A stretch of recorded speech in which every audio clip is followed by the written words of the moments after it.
अस्सलाम वालेकुम। पस पर्दा हक़ाइक़ सनसनीखेज़ इंकशाफ़ात प्रोग्राम बेनकाब में हूँ आपके साथ सिफ़ान खान।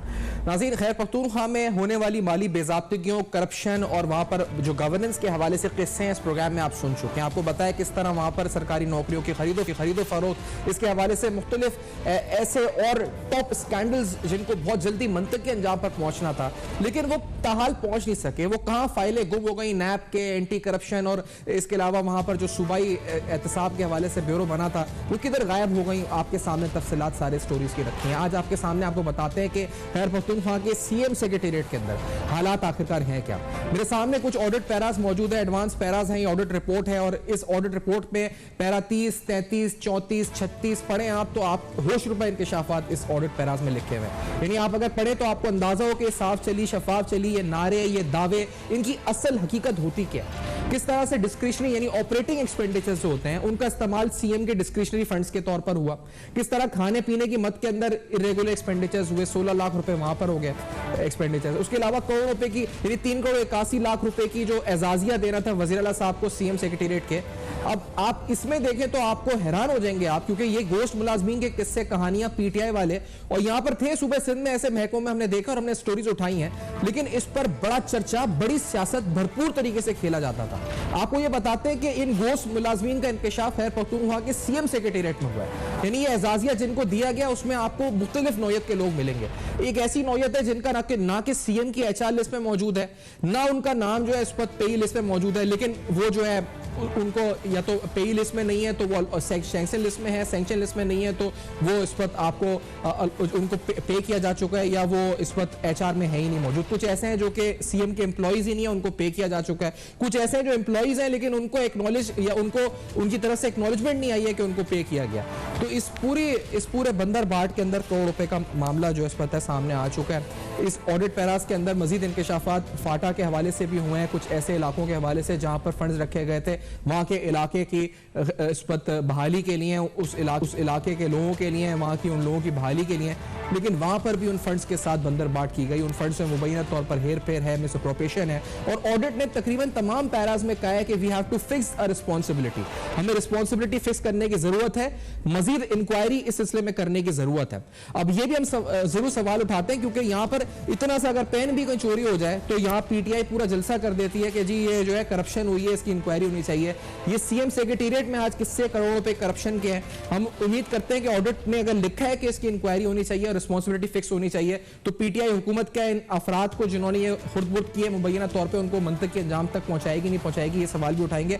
आरिफ यूसुफजई साहब मेरे साथ हमारे ब्यूरो चीफ हैं, खैर पख्तूनख्वा से पेशावर के ब्यूरो चीफ काफी हैं, हमें ज्वाइन कर रहे हैं। हमारे साथ समर बिलोच साहबा अवामी नेशनल पार्टी की सीनियर रहनुमा हमारे साथ मौजूद है, दोनों खुशामदीद कहते हैं। आरिफ साहब ये बताएं, ये 35 गोश्त मुलाजमीन, इसमें तो एक 35 की फहरिस्त है, फिर एक 14 लोग अलग है, 15 लोग अलग हैं जिनका कुछ का नाम पेई लिस्ट में है तो कुछ का एक्नॉलेज लिस्ट में नहीं है, कुछ का एक्नॉलेज लिस्ट में है तो वो एम्प्लॉय नहीं है, कुछ एम्प्लॉय है तो उनको सैंक्शन नहीं हुआ, कुछ को सैंक्शन हुआ है तो वो एम्प्लॉय नहीं है। ये क्या खिचड़ी पक्की है और कितने करोड़ों पे खिचड़ी पक्की है इस पर आरिफ साहब? जी बिल्कुल, ये जो अभी ताजा ऑडिट रिपोर्ट है आप देखें ये 2021-22 की ऑडिट की गई है और सीएम सेक्रेटेरिएट की ऑडिट रिपोर्ट है जिसमें ऑडिट पैराज हैं, इनके जो एक्सपेंसेस हैं और इन्होंने जो एक्सपेंडिचर्स किए हैं उसके ऊपर। और सिफान साहब आपकी नजरों से आपने बजा फरमाया, मैंने सुना कि शदीद तरीन तहफुजात उठाए गए हैं और शदीद तरीन जो बेज़ाब्तियां हैं उनकी निशानदेही की गई है। और मैं आपको बताऊं ये सीएम सेक्रेटेरिएट का this is tip of the iceberg. अब अगर ये चीजें खुलने लगी और खुलने वाली है अगले 2-4 महीने में तो लोगों को पता चलेगा कि तब्दीली के नाम पर जो हुकूमत आई थी खैबर पख्तूनख्वा में जो गुज़िश्ता 9 साल से बरसर इक़्तिदार है, इनकी हुकूमत में क्या कुछ हुआ? वो कुछ भी नहीं हुआ जो अवाम तवक्को कर रहे थे कि यहाँ पर ट्रांसपेरेंसी होगी और कानून की अमलदारी होगी और इंसाफ होगा और जो फंड्स है वो ट्रांसपेरेंट तरीके से खर्च होंगे। अब आप देख रहे हैं कि जो इस ऑडिट रिपोर्ट वज़ीर आला सेक्रेटेरिएट की जो हवाले से ऑडिट रिपोर्ट आई है इसमें जो निशानदेहियां की गई है ये बड़ी हैरानकुन बात है कि आप रनिंग एक्सपेंसेस को, एक्सपेंडिचर्स को आप डिस्क्रेशनरी फंड के खाते में डाल देते हैं। आप फाटा जो मर्ज डिस्ट्रिक्ट हैं जो जो जो जो हुकूमतों की तवज्जो के मुस्तहिक हैं कि उनको ज्यादा फंड्स दें, आपने वहां से 2 करोड़ रुपए उठाया और उसको भी आपने सीएम सेक्रेटेरिएट के जरिए डिस्ट्रीब्यूट किया।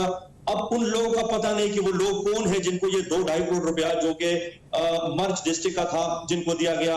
या इसी तरह जो आपने कहा कि ये तो 35 तादाद नहीं है जो कि गोश्त मुलाजमीन है, तादाद इससे ज्यादा है, इसलिए कि जिन लोगों में पैसे बांटे गए उनके दस्तखत नहीं है, उनसे वसूलियां नहीं ली गई, और अगर कहीं नाम है तो फिर वसूली नहीं है जहां पर, तो ये सारे इन्होंने खिचड़ी बनाई है। साथ में मैं आपको बताऊं कि ये वजीर आला सेक्रेटेरिएट में ये बताया गया था कि रात गए तक कुछ लोग सरकारी एहलकार काम करते हैं, उनके लिए चाय पानी या खाने के लिए कोई अरेंजमेंट कर दे, उसके लिए 16 लाख रुपए मुख्तस की गए थे।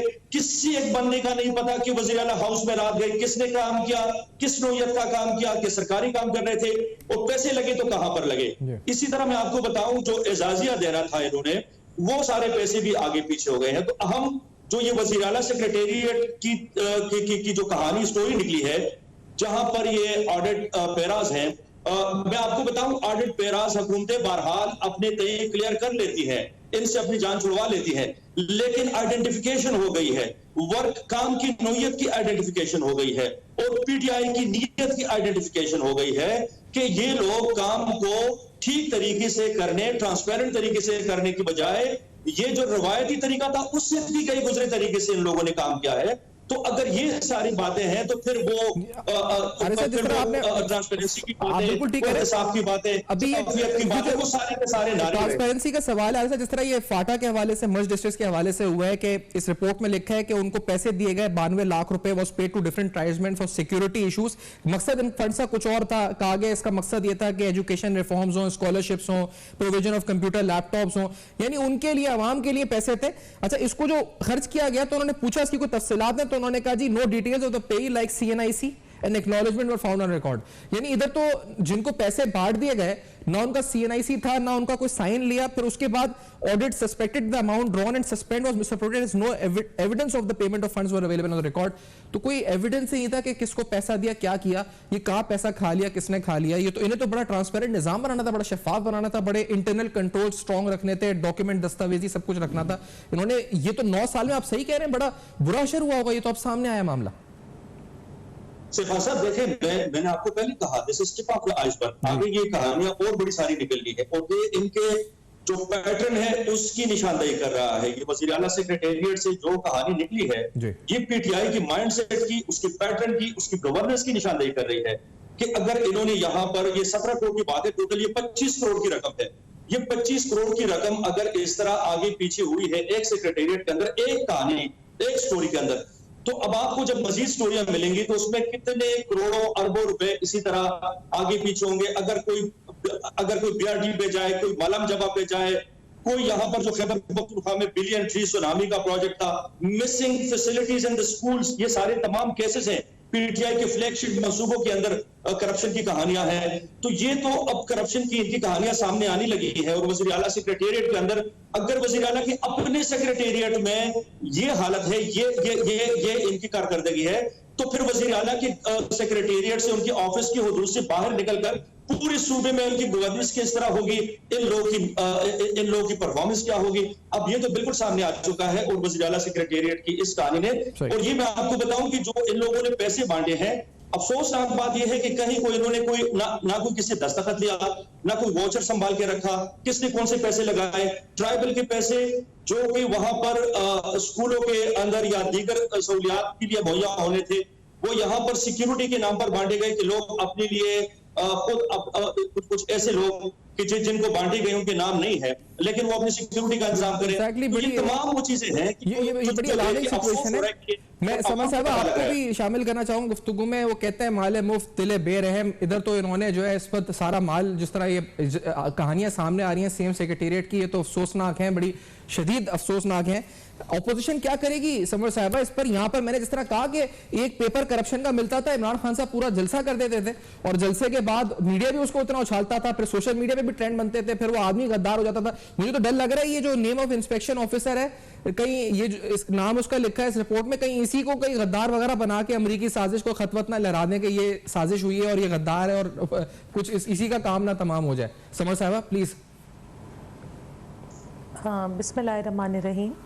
सबसे पहले तो जी आपका शुक्रिया कि आपने अपने चैनल की फसादत से खैबर पख्तूनख्वा जो पिछले 4 सालों से ख़ुसूसी तौर पर एक शहर नापुरसान का एक समा दे रहा है, आपने उसके लिए आवाज़ उठाई, आपने उसके मसलों को कवर किया।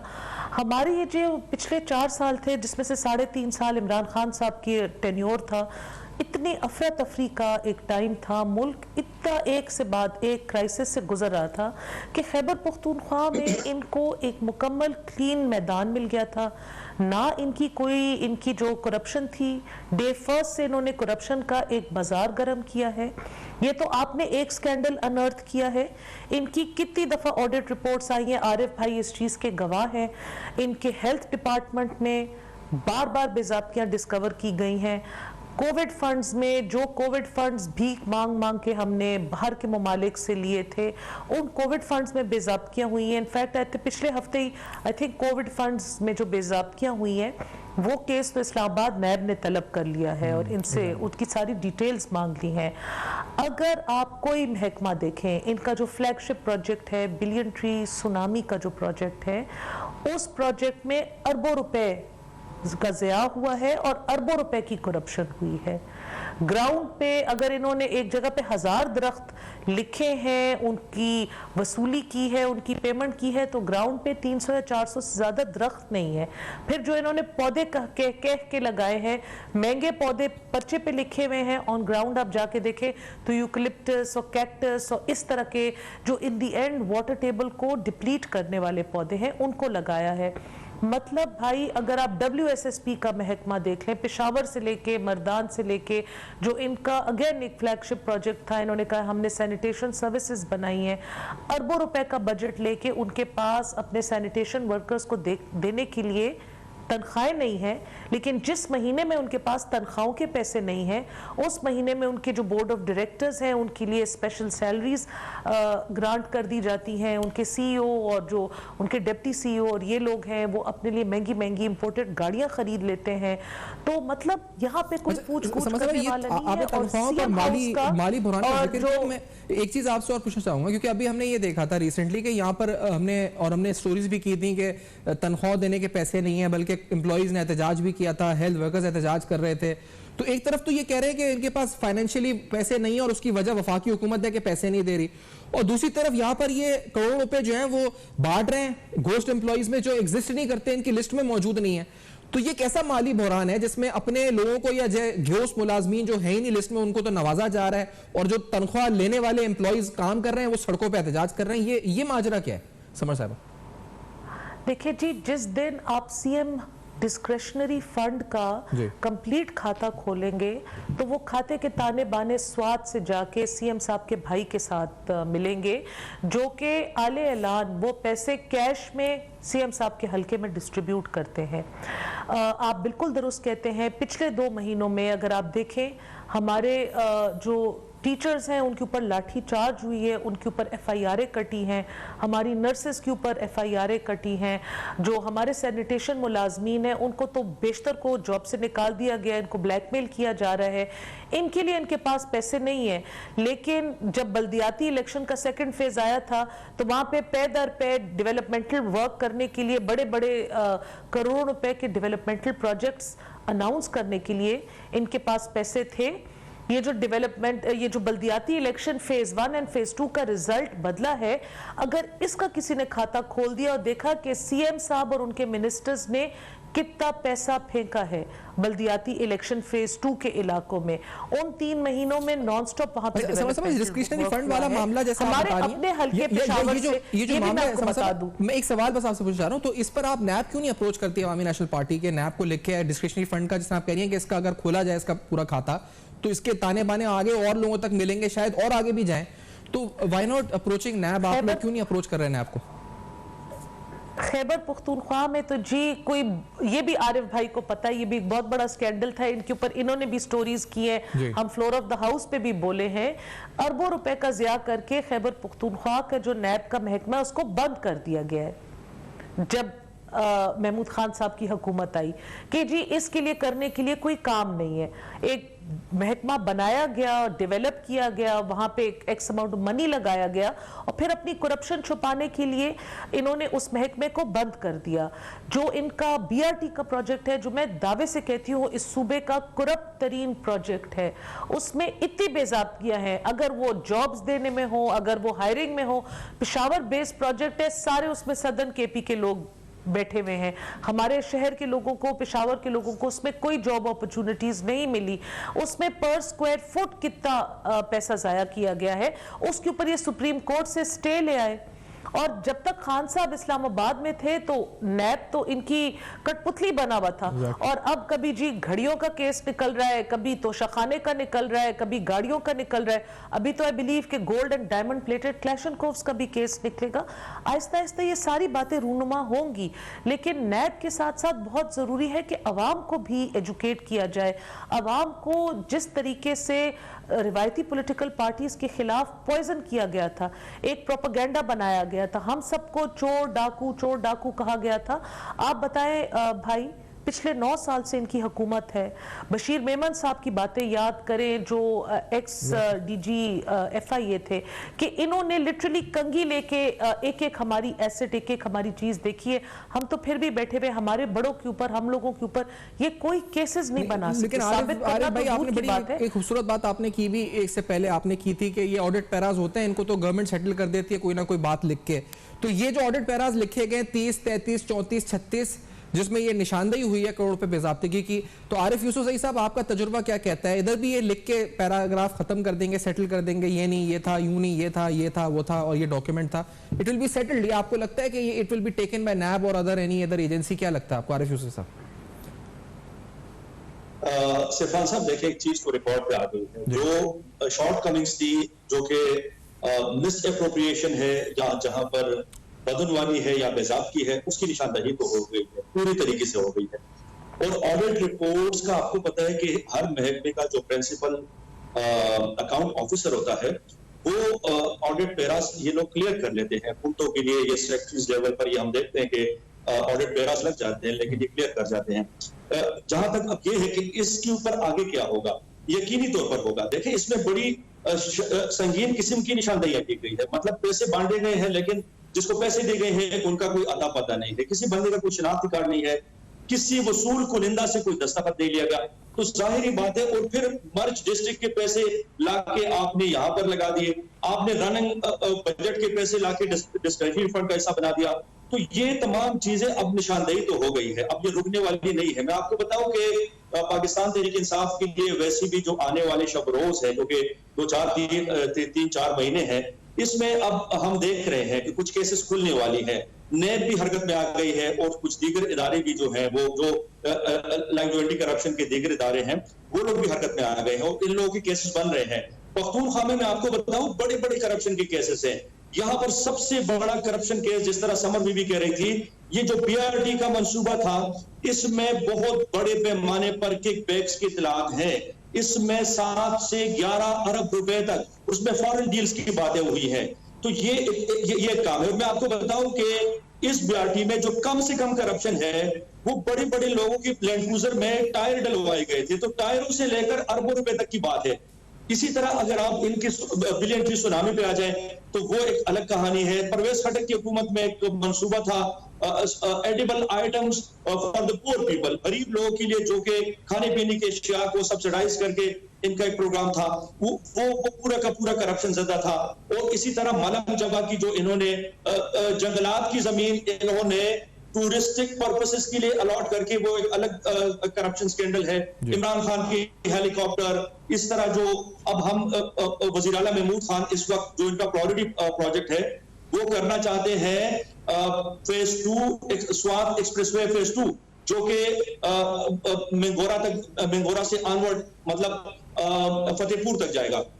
इस मंसूबे में भी इब्तिदाई तौर पर अब उसकी मंजूरी दी गई, उस पर काम शुरू होने वाला है, लेकिन इत्तला आ रही है कि आरिफ साहब ये बताएं कि अभी 5 अरब रुपए की अंडरहैंड डील की, वहां पर भी इत्तलात आ रही है। ये बताएं तो कोई ऐसा सेक्टर नहीं है, कोई ऐसा महकमा नहीं है, कोई करप्शन नहीं है। आरिफ साहब ये बताएं कि ये जो उस्मान बुज़दार साहब के बारे में हमने बाद में किस्से सुने कि वहां पर असल में तो वो बैठे हुए थे और उनके दफ्तर से फिर डीसी और डीपीओ सब बिकते थे, और फिर उसके बाद मुबैना तौर पे मानेका खानदान और फराह गोगी वगैरह उन्होंने पैसे बनाए। तो ये तो मुझे कहानी ऐसी लग रही है कि इससे बड़ी कहानी कोई खैर पख्तूनख्वा बन रही है, और ये पिक्चर रिलीज होने वाली है कोई महमूद खान साहब की भी, कि ये बैठे हुए हैं और पीछे और लोग साथ में राइट लेफ्ट, बड़े नाम आएंगे सामने इसका मतलब, और खतरनाक किस्म के मामला आने वाले हैं। जी नाम आएंगे सिफान साहब, एक मिनट में नाम आएंगे। आपको सबसे पहला नाम आएगा आजम खान का, जो वज़ीर आज़म के प्रिंसिपल सेक्रेटरी थे। अच्छा। उनका सबसे पहले नाम, वो परवेज खटक के दौर में चीफ सेक्रेटरी थे, इमरान खान के दौर में वो प्रिंसिपल सेक्रेटरी थे, पूरा सूबा चला रहे थे। इसी तरह और नाम है, मुराद सईद का नाम आएगा, जुल्फी बुखारी का नाम आएगा, जिन लोगों ने यहाँ पर इंटरफियर किया है। इस तरह दीगर कई सारे ऐसे लोग हैं, अरबाब शहजाद हैं, अली अमीर गंडापुर, इस तरह दीगर लोग जो वफाक में बैठ के खून खा के मामला को मैनिपुलेट करते थे। ये तमाम नाम अब आहिस्ता आहिस्ता सामने आने वाले हैं। और एक और बात आपको ये बताऊं कि जो यहाँ की आपने कहा कि ब्यूरोक्रेसी पंजाब, यहाँ पर भी पीटीआई के दौर में हम सुनते थे, लोगों से लोग हमें बताते थे कि हमने कहा करप्शन कम हो गई, लोगों ने कहा कम नहीं हुई। जो काम 10 लाख रुपए पे होता था पीटीआई की हुकूमत में, उसकी कीमत बढ़ गई, वो 15 लाख तक पहुंच गया, 18 लाख तक, 20 लाख तक डबल हो गई।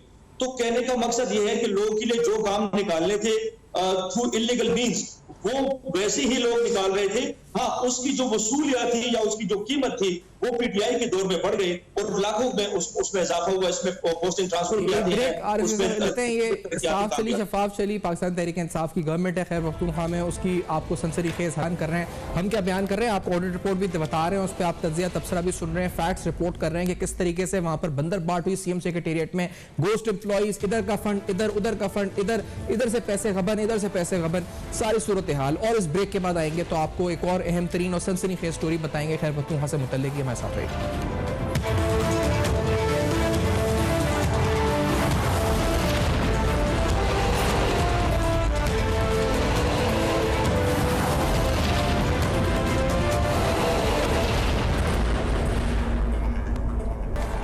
वेलकम बैक, आप देख रहे हैं बेनकाब। बेनकाब में आपके सामने एक और सनसनीखेज स्टोरी रखे हैं। ये तफसीलात खैर पख्तूनख्वा से मुतल्लिक की, जहाँ पर सस्पेंड कर दिया गया सेहत कार्ड सर्विसेज, जो इमरान खान साहब आप कहते हैं जी कि बहुत अच्छा आपने सर्विस लॉन्च की है।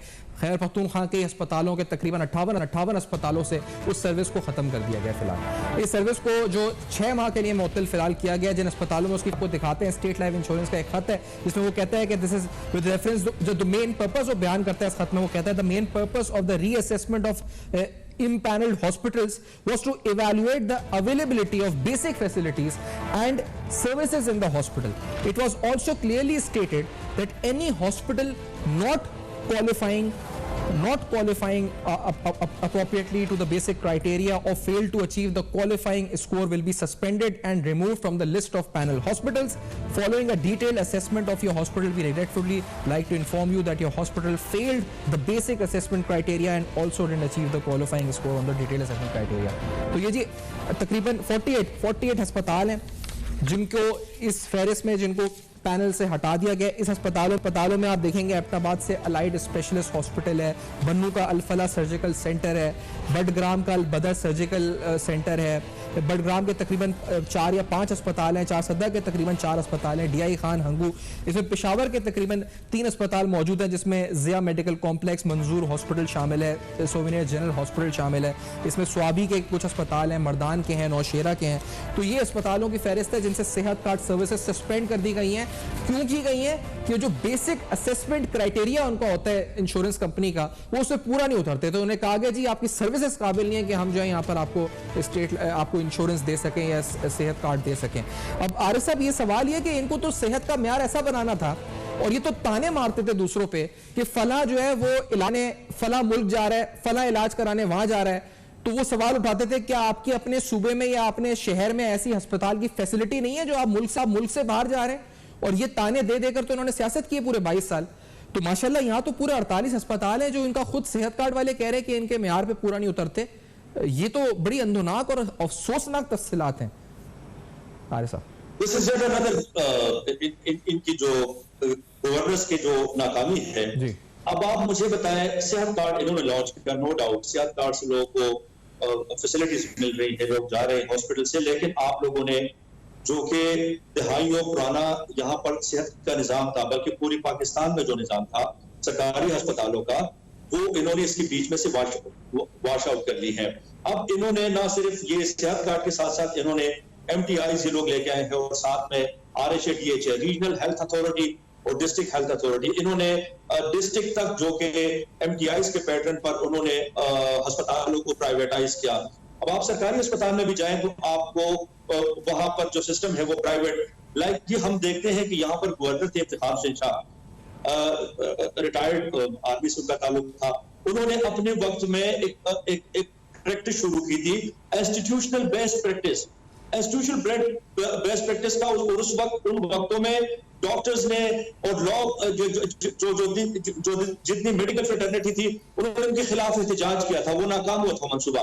वो क्या था, सरकारी अस्पतालों को आप प्राइवेटाइज कर दें, वो आप सरकारी हेल्थ केयर सेंटर्स को आप प्राइवेट लोगों के साथ शेयर की बुनियाद पर आप उसको चलाते हैं। अब इन्होंने जो MTIs और RHADH उसमें यही किया।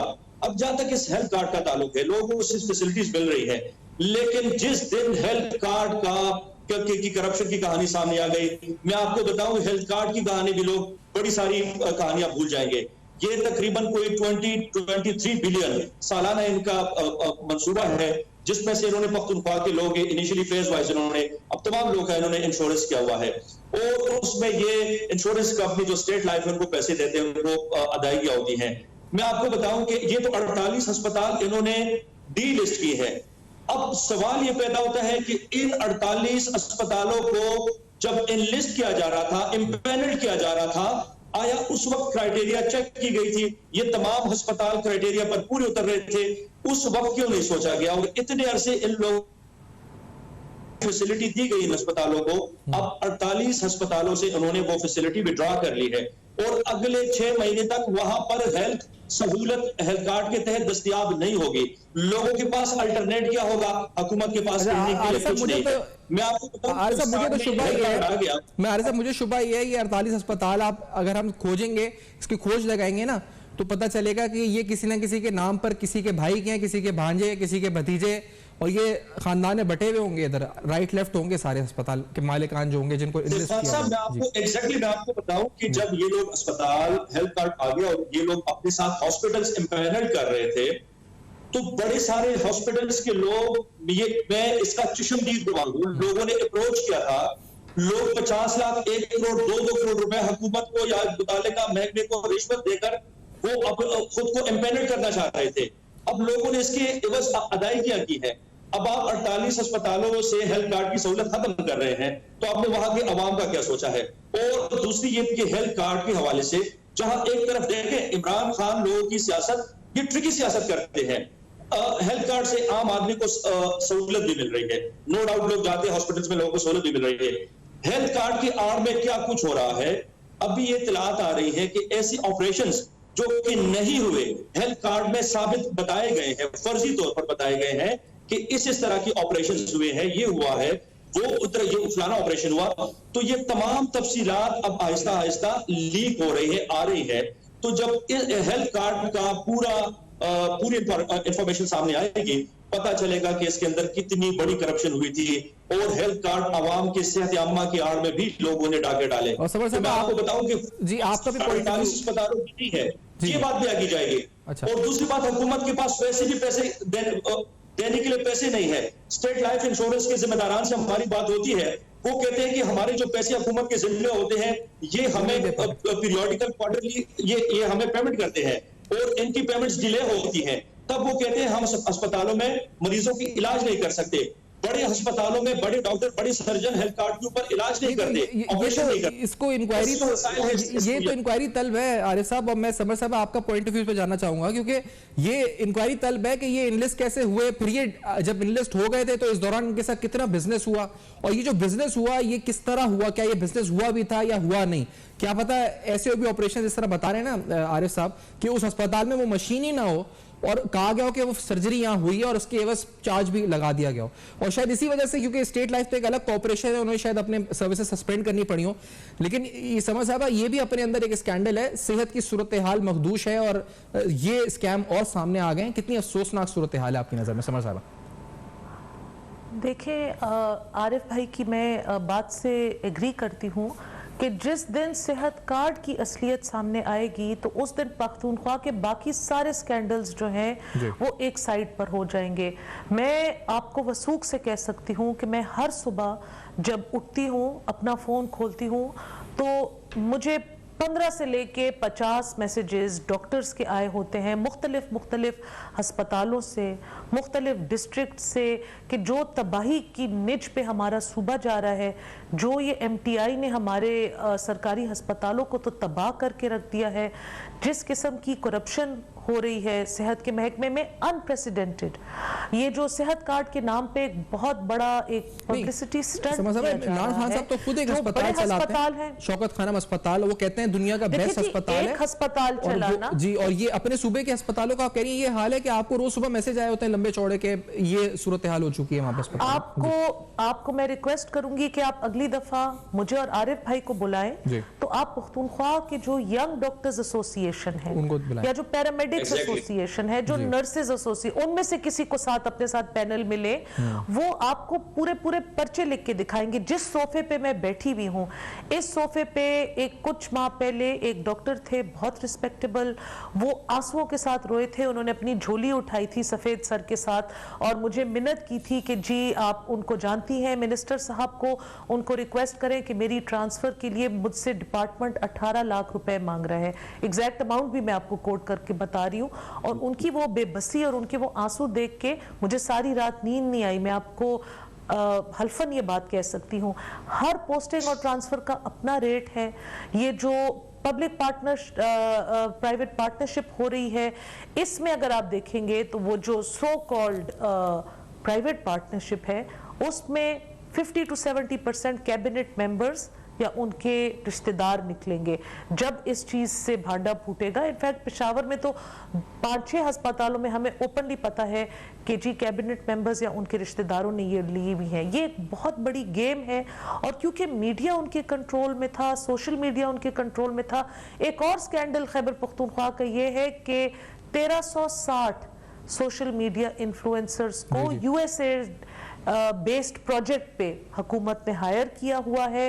वो जो सोशल मीडिया का नैरेटिव है वो कंट्रोल कर रहे हैं फेक अकाउंट्स के साथ, बॉट्स के थ्रू, और वो जो हुकूमत की जो ये काले करतूत हैं उनको वाइट वॉश करने की कोशिश कर रहे हैं, एक अपोजिट नैरेटिव बना रहे हैं।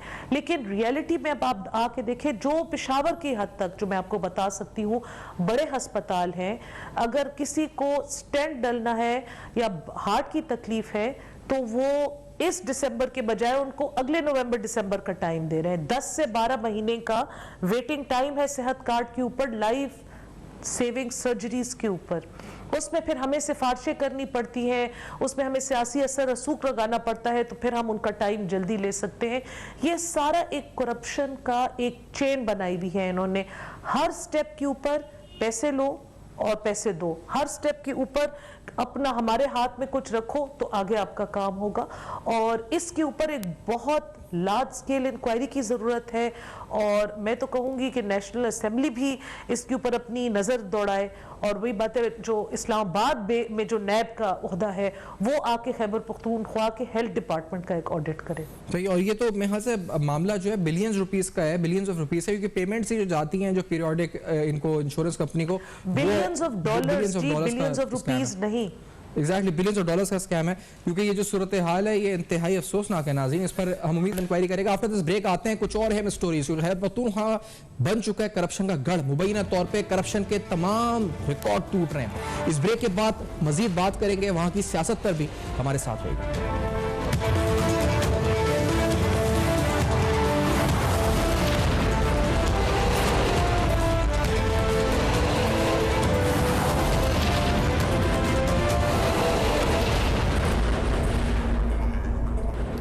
Welcome back. आप देख रहे हैं बेनकाब। आप अगर समझ रहे हैं क्योंकि आज हम प्रोग्राम खैर पख्तूनख्वा पे कर रहे हैं, सिंध की बातें हमने बहुत की हैं। सिंध में करप्शन की स्टोरीज पीटीआई ने आके यहाँ पर बहुत शोर मचाया कि ये हो गया वो हो गया।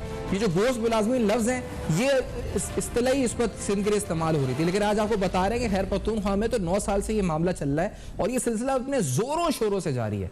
डॉक्यूमेंट्स बता रहे हैं कि किस तरह डमी एम्प्लॉइज को एजाजियत दिए जा रहे हैं करोड़ रुपए के, 3,81,00,000 रुपए के, जिनका नाम ना कोई फहरिस्त में मौजूद है, ना उनको इस पर ना वो एम्प्लॉइज हैं सीएम सेक्रेटेरिएट के। और सीएम सेक्रेटेरिएट यानी जो इस वक्त सीएम है खैर पख्तूनख्वा के, उनके सेक्रेटेरिएट के एम्प्लॉइज के नाम के ऊपर डमी लोगों को पैसे दिए जा रहे हैं। उनको पे, या बहुत से ऐसे लोग हैं जो एम्प्लॉय नहीं है उनको पेमेंट दे दी गई है, बहुत से लोग हैं जो एम्प्लॉय हैं उनको पेमेंट नहीं मिली है। तो ये सारी खिचड़ी करोड़ रुपए की वहां पर बन चुकी है। इसके साथ साथ जो फाटा के फंड्स हैं मर्ज डिस्ट्रिक्ट के, उन फंड्स को किस तरह इस्तेमाल किया गया है दीगर कामों में, डिस्क्रिशनरी ग्रांट का किस तरह इस्तेमाल हुआ है, ऑपरेटिंग एक्सपेंडिचर्स को डिस्क्रिशनरी ग्रांट में शो करके वहां जो सिलसिला शुरू किया गया वो अपनी जगह एक अलग स्कैम है जिसके बारे में बात कर रहे हैं। और फिर वहां के अस्पतालों की सूरत हाल, सेहत कार्ड जो कि अपने अंदर एक स्कैम बन चुका है। क्यों बन चुका है? क्योंकि सेहत कार्ड के हवाले से जो सेहत कार्ड में जिन हॉस्पिटल्स को लिस्ट किया गया वो किस बुनियाद पर किया गया वो अपने अंदर एक सवालिया निशान बन चुका है। जो इंश्योरेंस कंपनी है उसने उन अस्पतालों को डीलिस्ट कर दिया। क्यों? क्योंकि वहां वो सहूलियात ही मौजूद नहीं है जिस बुनियाद के ऊपर वहां सेहत कार्ड जारी रखा जा सके। और ये तकरीबन 6 माह का उनको टाइम दिया गया है, लेकिन मुझे पूरी उम्मीद है 6 माह में भी कुछ नहीं होना। और ज्यादातर चांस यही है कि ये अस्पताल जो है ये मामे फुप्पे भतीजे भांजे और इन सब के होंगे और वो लोग जो है इस पर करोड़ रुपए बना भी चुके होंगे। बहुत सी सर्जरीज भी शायद ऐसी हो गई होंगी जिनकी मशीनें भी एग्जिस्ट नहीं करती हैं। इन स्कैम से मजीद भी इन डेप्थ हम जाएंगे। आरिफ साहब, तो इस सूरत हाल में सियासी मैदान तो सारा आवाम डायरेक्टली इंपैक्ट हो गई ना। ये पूरा नैरेटिव बना 2013 से वहां की गवर्नेंस का, वो झूठा बना सच्चा बना, जो भी उस बुनियाद पे वो 2018 में भी आ गए। अब ये जो हकायक सामने आ रहे हैं तो ये तो आवाम के सामने भी भांडा फूट जाएगा ना इनकी गवर्नेंस का। वो उसकी आवाम की राय क्या है आरिफ साहब? देखिए जी, समर बीबी ने एक बात की है, मैं पहले उस बात को आगे बढ़ाऊं कि खैबर पख्तूनख्वा इंफॉर्मेशन डिपार्टमेंट के तहत महकमा इत्तलात के तहत इन्होंने एक प्रोग्राम, एक प्रोजेक्ट शुरू किया है जिसमें इन्होंने 1360 सोशल मीडिया इन्फ्लुएंसर्स हायर की हैं, जिनको माहाना 25,000 रुपए ये लोग तनख्वाह देते हैं। और वो सोशल मीडिया इन्फ्लुएंसर्स कौन है? वो पीटीआई के वर्कर्स हैं, पीटीआई के सोशल मीडिया एक्टिविस्ट हैं। तो उन लोगों को इन्होंने हायर किया है और उनके ऊपर 3-4 लाख रुपए की सैलरी के ऊपर इन्होंने मीडिया कंसल्टेंट हायर किया और एक मीडिया स्पेशलिस्ट हायर होगा जो भी हायर नहीं हुआ, जो कि तकरीबन कोई 7 से 10 लाख रुपए उसकी सैलरी बताई जा रही है। इन लोगों को हायर करने का मकसद क्या था? लाके इन्होंने इंफॉर्मेशन डिपार्टमेंट के तहत एक प्रोजेक्ट शुरू किया। 25,000 लोगों में बांट रहे हैं महाना। उन लोगों को हुकूमत की तरफ से प्रोपेगेंडा मटेरियल जाता है कि आप लोग अपने सोशल मीडिया प्लेटफॉर्म्स के ऊपर जो आप लोग के पेजेस हैं या आप लोग के चैनल्स हैं या दीगर सोशल मीडिया प्लेटफॉर्म्स हैं उसके ऊपर इसकी तशहीर करें। तो वो ये इन लोगों को आपने कौमी खजाने के ऊपर आप लोगों ने अपने पार्टी वर्कर्स को भर्ती करके सरकारी तौर पर आप लोगों को नौकरियां दिला दी और काम उनसे ये करवा रहे हैं कि आप लोग अपना प्रोपेगेंडा उनसे भी करवा रहे हैं। हालांकि इंफॉर्मेशन डिपार्टमेंट दीगर कई एक जरा इस्तेमाल करती है हुकूमती की जो हुकूमती फेसिंग होती है, लेकिन ये अलग से स्कैंडल है जो अभी समझ में भी नहीं है। इंफॉर्मेशन डिपार्टमेंट की 1300 प्लस जो ये की बात की, लिफाफे जो इस्तिलाह इजाद हुई है सहाफियों के लिए कि ये लिफाफा विफाफा, तो ये तो लिफाफे 1360 लिफाफे जो वहाँ पे प्रोपेगेंडा मुहिम चला रहे हैं, सरकारी लिफाफा मिल रहा है ना इन लोगों को। ये लिफाफे इनको असल में तो लिफाफे ये हैं जो जिनके बारे में दूसरे नारे लगाते रहते हैं, दूसरा लिफाफा है। असल लिफाफे तो ये हुए फिर ये ड्राई क्लीन लिफाफे हैं भाई, ये ड्राई क्लीन लिफाफे हैं। पीटीआई वालों को लिफाफों का इसलिए पता है कि इनके साथ लिफाफा जर्नलिस्ट ही एंगेज होते हैं, तो इसलिए इनको ज्यादा पता है कि लिफाफा जर्नलिस्ट कौन होते हैं और गैर लिफाफा जर्नलिस्ट कौन होते हैं। अब सैफान साहब, जहां तक आपने कहा कि खैबर पख्तूनख्वा जो यहाँ पर सियासी हालात है, देखिए एक तो महमूद खान लोग और ये वज़ीर आला ये लोग कह रहे हैं, पंजाब के वज़ीर आला ने भी कहा कि हमने इख्तियार इमरान खान को दे दिया। चले परवेज इलाही कहे कि हमने अपने इख्तियार इमरान खान को दे दिया, किसी हद तक मान लेते हैं इसलिए कि वो एक दूसरी पार्टी से ताल्लुक रखती है, दूसरी पार्टी की वज़ीर आला है। यहाँ पर कौन सा बंदा है जिसके पास इख्तियार है? यहाँ तो आजम खान का जवाब नहीं था किसी के पास, यहाँ तो किसी के पास अरबाब शहजाद का जवाब नहीं था, यहाँ तो किसी के पास जुल्फी बुखारी का जवाब नहीं था। मैं आपको बताऊं कि जुल्फी बुखारी की ईमा पर बीआरटी मंसूबे में 3.5 अरब रुपए over and above later on ठेकेदार को जारी की गए थे। और इसके चशमदीद गवाह मौजूद है। तो मैं आपको बताऊं कि इस सूबे में तो हर कोई आके इस्लामाबाद से या बाहर से खेल रहा था। यहाँ पर इनके पास अपना कौन सा इख्तियार है कि उन्हें असम्बलियां तहलील करने का इख्तियार इमरान खान को दे दिया है। और एक और बात, मेरा नहीं ख्याल कि ये लोग असम्बलियां तहलील करेंगे। ये पख्तूनख्वा इमरान खान की पनागाह है। इमरान खान जब कहीं कोई जुर्म करते हैं तो पनाह लेने वो यहाँ पर पहुंच जाते हैं और फिर यहाँ पर पनाह गुज़ीर हो जाते हैं। तो मेरा नहीं ख्याल कि खैबर पख्तूनख्वा की हुकूमत को तहलील करेंगे। ये अलग बात है कि खैबर पख्तूनख्वा में अपोजिशन नहीं है, बदकिस्मती से समर भी बैठी है। ये पीडीएम की जमातें, इनकी तो खैर पीडीएम का हिस्सा भी नहीं है, लेकिन जो पीडीएम की जमातें हैं उनकी सारी सियासत यहाँ पर ना होने के बराबर है। यहाँ पर इन्होंने इमरान खान पीटीआई को खुली छुट्टी दी है। जो लोग कह रहे हैं ना वो ग्राउंड गेन करते हैं, ग्राउंड इसलिए गेन कर रहे हैं कि वो इस माहौल में अकेले खिलाड़ी हैं, वही यहाँ पर अपनी सियासत कर रहे हैं। दीगर सियासी जमातें तो मुकाबले के लिए है नहीं। तो जब वो नहीं है, काउंटर नहीं है, काउंटर नैरेटिव नहीं है, मैदान में कोई काउंटर करने वाला नहीं है, तो जाहिर बात है इमरान खान और उसके हुकूमत मिलकर उनकी सियासत को यहाँ पर आगे बढ़ा रहे हैं। हुकूमती असर रसूख भी इस्तेमाल हो रहा है, इसीलिए पीटीआई के स्ट्रेंथ में इजाफा होता है। वो अगर अपोजिशन जमातें, खैबर पख्तूनख्वा में जो जमातें अपोजिशन में है वो रियल टफ टाइम दे। क्यों ये लोग असम्बलियों के अंदर किरदार अदा नहीं करते? क्यों ये लोग असम्बलियों से बाहर किरदार अदा नहीं करते? हम सहाफी स्टोरियां पकड़ पकड़ के लाते हैं। इन सियासी जमातों में इतनी इनकी सलाहियत नहीं है कि ये उनके ऊपर आवाज उठा सके। मुतालिका इदारों को ये लोग बता सके कि इसके ऊपर तहकीकात कर दें। आपका जवाब इसमें लेना चाह रहा हूँ, आपका पॉइंट ऑफ व्यू इस पर शामिल करना चाह रहा हूँ, लेकिन ये मुझे बताएं क्योंकि ये जो जैसे ऑडिट रिपोर्ट ही है, इसी स्टोरी को अगर हम देखें तो इसमें जगह जगह ऑडिट आखिरी लाइन में लिखता है कि audit recommends investigating the matter and fixing responsibility, एक जगह लिखता है, दूसरी जगह भी ये लिखता है audit recommends enquiring the matter and fixing the responsibility, एक जगह तो लिखता है कि audit recommends recovery of the amount, direct कह रहा है रिकवरी करें। तो अब यहां से समझ साहब आपसे हम तवक्को रखते हैं, आपकी पार्टी है, दीगर पार्टीज हैं, ये केसेस को मंतकी अंजाम तक लेके जाने में क्या हो सकता है? क्योंकि ये जिस तरह आरिफ साहब स्टोरी कर रहे हैं, इनकी मेहनत है, सहाफी हैं, आपके सामने लेकर आ रहे हैं, इनके पीछे लगकर गवर्नेंस को इनकी बेनकाब करना और इनको एंड तक लेके जाना, अब ये तो इतना काम तो आपको करना होगा समर साहब। बिल्कुल आप सही कहते हैं। देखिए जी, बाकी पार्टियों की तो मैं स्पोक्स पर्सन नहीं हूँ, लेकिन अपनी पार्टी की तरफ से मैं ज़रूर एक कमिटमेंट ऑन एयर करूँगी कि जो हमारी पार्टी का नेशनल लॉयर्स फोरम है और बेटर नोन एज मलगरी वकीलान, उनके लॉयर से मैं कल सुबह ही राब्ता करूंगी कि वो आरिफ साहब के साथ राब्ता करें और इस केस को लीगली भी परस्यू करें, अदालत में लेके जाएं, इसको लीगली परस्यू करें। क्योंकि यहाँ पे तो ये होगा ना, जो ये इसमें लिखा हुआ है कि अमाउंट शुड बी रिकवर्ड और things should be investigated, who is going to recover it and who is going to investigate it? जिन्होंने किया है वो अपना एहतसाब खुद तो नहीं करेंगे। तो ये आप सही कहते हैं कि हम सबकी स्ट्रगल है, इसमें अवामी नेशनल पार्टी अपना हिस्सा जरूर प्ले करेगी। और एक और बात आपको आपके चैनल की और आपके इस प्लेटफॉर्म की वसादत से मैं कहूं कि जब आप खैबर पख्तूनख्वा में नेक्स्ट स्कैंडल इन्वेस्टिगेट करें तो आप उसमें जरूर ईटा टेस्ट, पीएसटी टेस्ट्स, जो पोस्ट ये लोग वापडा ने अप्लाई एडवर्टाइज की हैं, जो पोस्ट बेशतर दफा WSSP ने अप्लाई की हैं, पर एप्लीकेशन हर बच्चे ने 500 रुपए, 1200 रुपए, 1800 रुपए दिए हैं, 3 दफा वो एप्लीकेशन मनी लेके गायब हो गए। ये कौन सा तरीका है टेस्ट करने का? ये कौन सा तरीका है टेस्टिंग सिस्टम करने का? एक गरीब फैमिली के ऊपर एक बर्डन एक दफा पड़ना चाहिए, 3 दफा उसी टेस्ट के लिए वो उनके ऊपर वो बर्डन पड़ जाता है। जॉब्स एडवर्टाइज होती हैं, बच्चों से पैसे ले लिए जाते हैं, फिर वो जॉब्स वो लोग रिमूव कर देते हैं।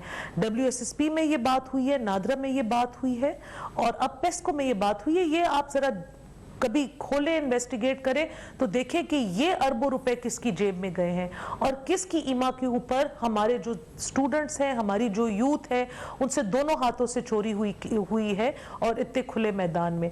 तो हम अपनी तरफ से जो स्ट्रगल है, जो आवाज उठाना है, हक और सच के साथ खड़ी होनी है, हम जरूर होंगे। आपका बहुत शुक्रिया, जो सहाफी भाई है उनकी हम आपका बहुत शुक्रिया समझ साहब, आपने ज्वाइन किया। आरिफ यूसुफ साहब आपका बहुत शुक्रिया, आपने आज ज्वाइन किया। आपके सामने कुछ अफसोसनाक अलार्मिंग फैक्ट्स आपके सामने रखे, ये सारे आंखें खोलने के लिए काफी है कि खैबर पख्तूनख्वा में आखिर चल क्या रहा है। पोस्ट मुलाजमीन के नाम के ऊपर बंदरबाट, किस तरह से अकाउंट्स के अंदर बंदरबाट, इधर का पैसा इधर लगा दिया गया और कुछ सवाल और जवाब ही नहीं। सेहत कार्ड के नाम के ऊपर किस तरह अरबों रुपए का स्कैम बन चुका है। अस्पताल जाली या जो भी फेक बनाकर लिस्ट कर दिए गए, अब उनको डीलिस्ट किया जा रहा है। ये सब कुछ आपके सामने रखा। फीडबैक फेसबुक, ईमेल और ट्विटर पर जरूर दीजिएगा। देखते रहेगा अब तक अपना